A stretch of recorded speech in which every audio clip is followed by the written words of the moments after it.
parece muy valioso, muy importante lo que se ha estado. I think it is very valuable what you have been mentioning.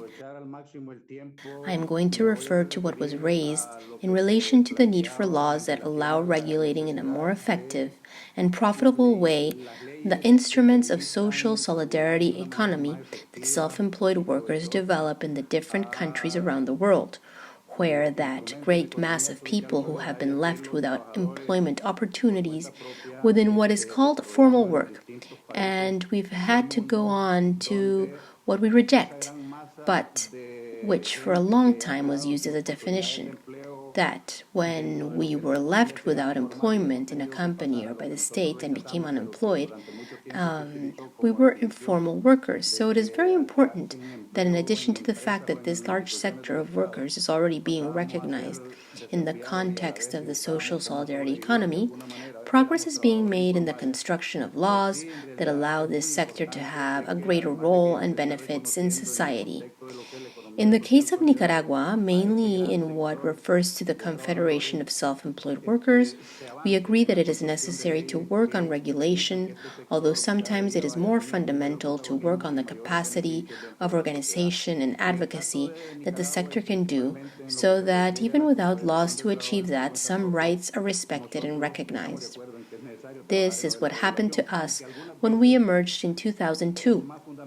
when in this country we had a neoliberal government that was applying in an unorthodox way everything that guided the neoliberal scheme.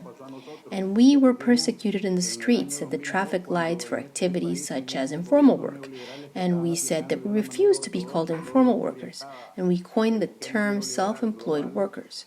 And on that occasion, although there were no laws to support it, we made a strong advocacy to be legal, allowed to organize ourselves as self-employed workers' unions. And we achieved that. As I say, even when we were under the oppression of the neoliberal government, extremely hostile to our sector. Since 2017, we have achieved many things without the need for laws because we believe that the most important thing is the management, the organization, the advocacy of the unions, and the implementation of public policies in the countries that are aimed at the sector, giving it the relevance it has in economic performance of its respective countries. In the case of Nicaragua, since 2007, there are public policies that address the self-employed sector in all areas of the trade sector, in the productive sector, the rural sector,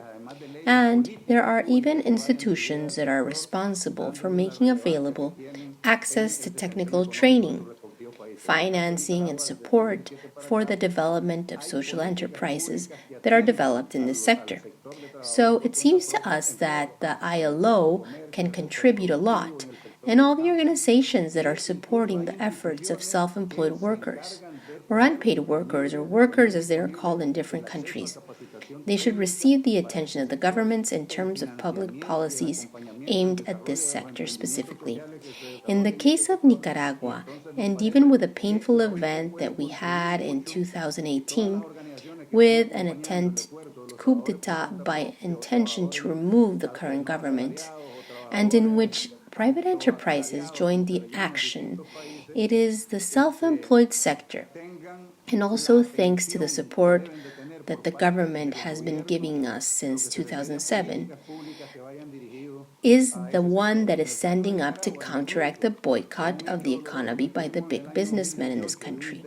as well as to face the pandemic of economic activity restrictions as in many countries, and in our case here in Nicaragua. So this has allowed the economy of our country not to be paralyzed, and the production is even acquiring in an accelerated manner the rhythm of recovery that no other country in Central America has, in the spaces where it is a priority to establish laws on the part of the governments in support of this sector. Faced with the accumulated crisis of the neoliberal system worldwide, which we see every time with different manifestations that are made and that harm the economy of our countries, it is this sector, the one that can allow to find an alternative to the recurring economic crisis that develop in our countries. Where they come to do more damage effects is the marginalized sectors, and supporting this sector, designing public policies, we will achieve its productive economic role counteracting the negative effects of the crisis. Thank you very much.